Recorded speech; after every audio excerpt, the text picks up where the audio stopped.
Okay, something new for this week. Fractions, right? You dealt with fractions before in fifth grade and some a little bit in sixth grade. And there's something called equivalent fractions. Those are fractions that may not look the same when you see them written, but they have the same value. 50 cents is half a dollar. 5 dimes is half a dollar. 2 quarters is half a dollar. 1 50-cent piece is half a dollar. 10 nickels is half a dollar.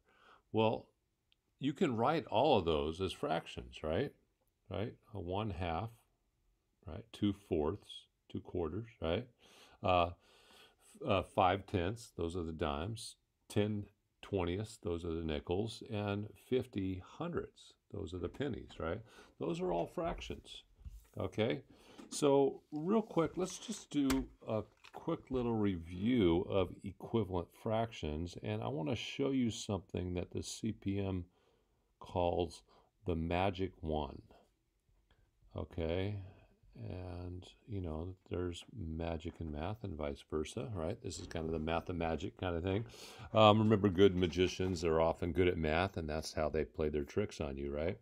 But equivalent fractions, you know that when you multiply any number times 1, you get the same value, right? 256 times 1 equals 256. 17 times 1 equals 17. 42 times 1 equals 42.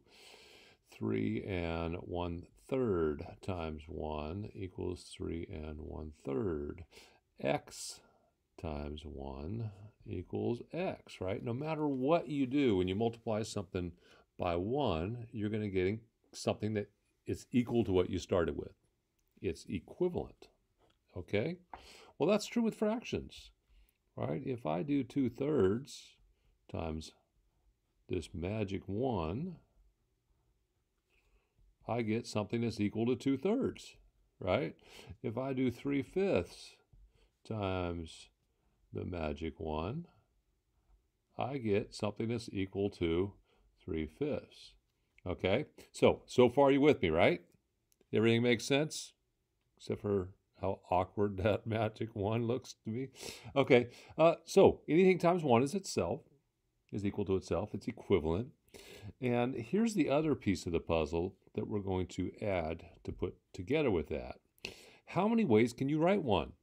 Well, I can write 1 like that. I can write 1 with letters. I can write 1 with this big, ugly block type letters. But what else equals 1? Well, with decimals, 1.0 equals 1. 1.00 equals 1. 1.000, and so on. Those all equal 1. On to fractions.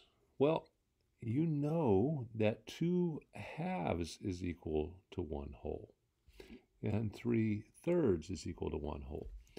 4/4 is equal to 1 whole, right? 5/5 is equal to 1 whole, and so on. How many different ways could you write 1? Infinite, right? Infinite. That's a symbol for infinity. Looks like a figure 8 on its side. And what's the end of this line? It has no end, right? Okay, that's why it's a symbol for infinity. It'll go on forever. Back to the two things that we just talked about. Anything times 1 is equal to itself, and you can write 1 infinite ways with 2/2, 3/3, 4/4, 5, right? Put those two things together, and you can come up with infinite ways to get equivalent fractions. 2/3 times 1. Well, what do you want to use here for the magic 1? Any of these fractions? How about 7/7? If I put a 7 on top and a 7 on the bottom, this is equal to 1. And multiplying fractions is easy. Say that out loud. Multiplying fractions is easy. Why is it easy? Because all you have to do is multiply across the top and across the bottom. Not true when you add. Okay? 2/3 plus 3/5. I don't add across and add on the bottom. That's not 5/8, right? I have to get this common denominator. A lot of extra work when you add or subtract. But multiplying fractions? Simple. 2/3 times 3/5. I multiply across the top, 2 times 3. Multiply across the bottom, 3 times 5. and sometimes I simplify. Back to where we were talking about. So 2/3 times this magic 1. This case, I'm using 7/7. 2 times 7 equals 14, and 3 times 7 equals 21. Multiply the top and the bottom by the same number, and I get an equivalent fraction. 14/21 is equal to 2/3. How about 3/5? What do you want to use? Pick a number between 8 and 10. I'm going to read your mind and say, you picked 9. Oh, Mr. Daniel, read minds. 9/9 is equal to 1 whole, and 3 times 9 is 27, and 5 times 9 is 45. 3/5 is equivalent to 27/45. Pretty cool. Magic 1. We will go over that more later, but that will help you very much when you go to do this problem, right? Yeah. All right, don't forget, easiest 3 points. Some of you are giving me a point on every assignment right now by not filling out your heading. How long does it take? Let's time ourselves. I'm looking at the clock right now. I'm going to start now, and I'm going to say, who do you want to say? Let's go with the relief pitcher of the A's, who won the Best Relief Pitcher Award this year. Liam Hendricks. Do your teacher's name. Capitalize all names. Period. Write the date. What is today?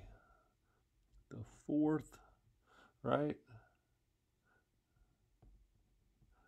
Okay, and then it will do page number, stuff like that, if you had it. On this one, I do like for you to circle, if you printed this, the topic. We're talking about equivalent fractions. It helps teach the language. Okay, that took about 45 seconds, and I took a lot of time.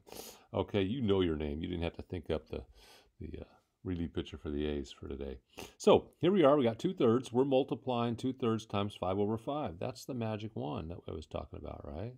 Multiply anything by 1 and it equals itself. They did 3 times 5 for you, got 15. You go 2 times 5 and get 10. Okay, easy enough. All right, so each exercise, write the missing number. That was a 10. Find your answer in the set of boxes underneath the exercises. That means all of these are going to be in these boxes. All of these will be in these boxes. Okay? And then write the letter of the exercise in the box containing the answer. So that was E, was 10. I go find 10 and put it E. 1/4 times 3/3. Again, that is the magic 1. Okay? 3/3. 1 times 3 is 3. 4 times 3 is 12. 12 is a missing number. It's going to be a T. There it is. Okay. 3/7 times 8/8. 8/8 is equal to how much? 1, right? So I'm just multiplying by 1. So I should get something that equals 3/7. Equivalent. Okay, 7 times 7, or 7 times 8 is 56. They did that for you. 3 times 8, 24. 24 is a missing number for H. H goes there. You got it? Okay, now, on these down here, they make it a little bit harder. Why? Because they're not telling you what value of 1 they used. You got to figure it out. Okay, example here on this I, 4/15 equals 12 what? Well, what value of 1 was used to get that 12? 4 times what equals 12? 3. And if there's a 3 on top and this equals 1, what has to go on the bottom? Right, the same number, a 3. So now I got to go 3 times 15 to get the bottom number.